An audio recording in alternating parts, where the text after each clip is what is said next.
Ya, terima kasih Anda masih bersama kami di seputar Aceh. Pemirsa, BPTP Batlitbang Aceh memproduksi dan juga mendistribusikan varietas baru bibit pepaya delima merah yang didatangkan dari Balai Penelitian Buah Tropika Solok dan sudah ditanam di lahan-lahan milik 13 kelompok tani yang tersebar di wilayah Kabupaten Aceh Besar.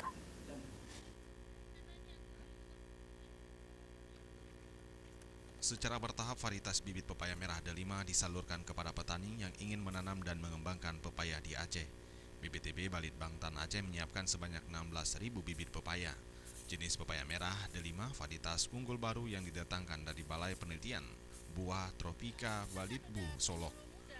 Kepala BPTP Aceh, M. Ferijal menyampaikan jenis pepaya merah delima unggulan di Balitbangtan Pertanian saat ini sudah dilakukan penyaluran kepada petani untuk ditanam dari tahun 2017.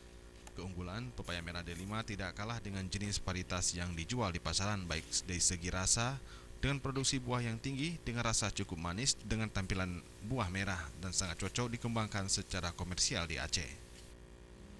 Kita sudah membagikan bibitnya kepada kelompok-kelompok tani, terutama di Kabupaten Aceh Besar.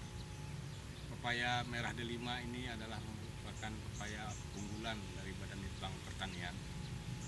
Dan tahun lalu sudah kita bagikan sebanyak 16.500 bibit tani, dan kalau sekarang sudah masanya pembuahan.